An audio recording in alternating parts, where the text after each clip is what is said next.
एक कुमारी भट्ट नावाचे एक ऋषी होते. ते ना गंगेला तिथं स्नान करायला होते. आणि मग काय झालं, ते स्नान करताना म्हणजे त्यावेळेस असं झालं होतं, सगळे बौद्ध धर्माचे झाले होते प्रचारक. सगळे राजा वगैरे त्यांनी सगळ्यांनी बौद्ध धर्माला स्वीकारलं होतं. आणि मग वैदिक संस्कृती त्यावेळेस खूपच कमी राहिली होती, संकटात सापडली होती. नंतर ते ऋषी होते ना, भट्ट, कुमारी भट्ट. ते स्नान करता करता त्यांना ना एका स्त्रीच्या रडण्याची आवाज आली. त्यांनी त्या आवाजाचा पाठलाग केला. त्यांना ना एक स्त्री रडताना दिसली. मग ते बोलले, माते तू का रडत आहेस? ते हिंदू धर्माचे प्रचारक होते, त्यांनी त्यांचा धर्म बदलला नव्हता. मग ती बोलली की मी वैदिक संस्कृती आहे, आणि ना आता खूपच वैदिक संस्कृतीला म्हणजे कमी राहिली आहे. सर्वांनी मूर्तीपूजेला विरोध करायले सगळेजण. आणि आता वैदिक संस्कृती खूपच संकटात आहे. मग तसं बोलत ती रडत होती. मग कुमारी भट्ट बोलले, हे माते, मी तुला वचन देतो की ना मी हिंदू धर्माचा प्रचार मी नाही केला तर मी आत्मबलिदान देणार. आणि नंतर मग ना कुमारी भट्ट असेच लोकांना सांगायला लागतात, तरी लोकांमध्ये काही फरक पडत नाही. आणि मग ते खूप लोकांना बोलवते एकत्र. आणि ते डायरेक्ट जाते एका पर्वतावर. आणि ते बोलते की जर ही वैदिक संस्कृती खरी असली तर मला ह्याच्यातून थोडं पण काहीच होणार नाही. उडी मारली. मग ते डायरेक्ट उडी मारते, आणि तरी त्यांना काहीच होत नाही. आणि मग ना तरी लोकांमध्ये थोडा पण फरक नाही पडत. आणि मग काय होते, मग ते तरी प्रचार करत राहते, प्रयोग करत राहते. पण तरी लोकांना ते काहीच वाटत नाही. लोक म्हणजे बौद्ध धर्म सोडायला तयारच नसतात. वेगवेगळे कारण आणि सध्या बहाणे कारण, आणि लोक त्याच्यामुळे बहाणे कारण देऊन बौद्ध धर्मातच राहत होते.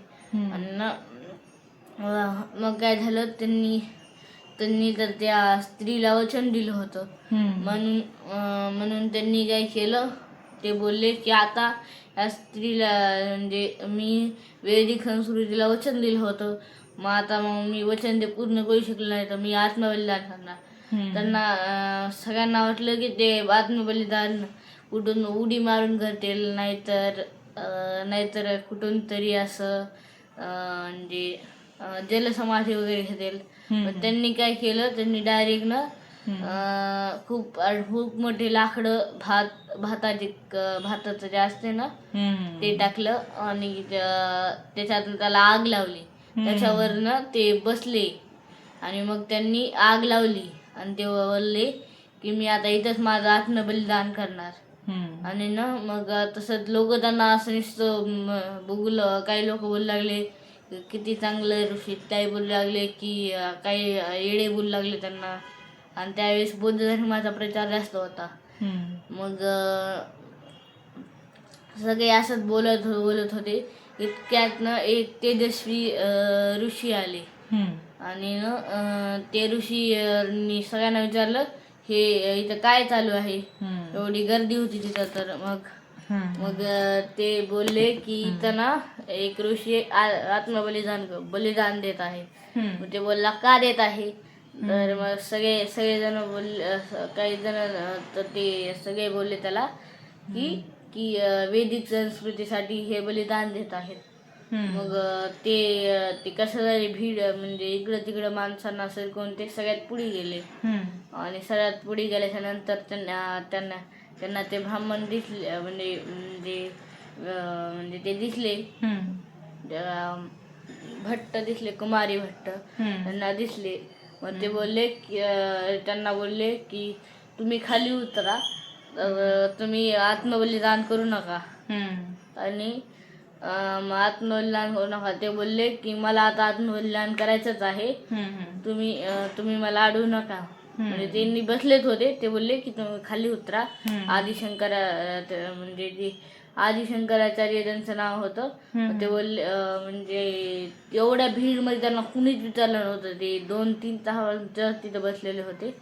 मग एवढा एक म्हणजे ब्राह्मण आले तेजस्वी, त्यांनी विचारलं तुमचं नाव काय आहे. तर ते बोलले की माझं नाव आदिशंकराचार्य आहे. मग ते बोलले की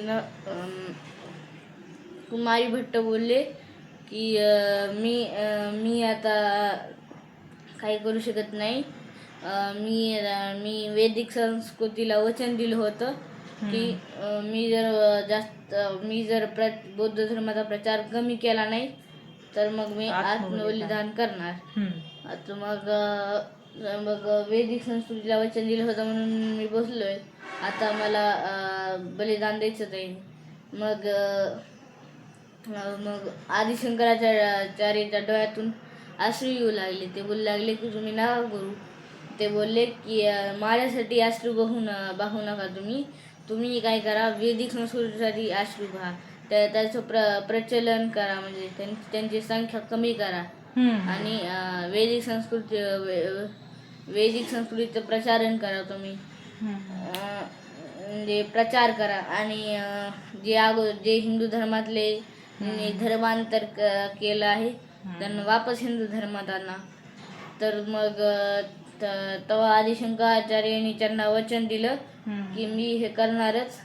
मग आदिशंकराचार्यांनी ते खूपच निष्ठेने पुन्हा काम केलं. त्यांनी एवढं काम केलं की जर आता आपण बघायला गेलो तर आपल्याला खूपच मोजके असे बौद्ध धर्माचे प्रचारक सापडतात.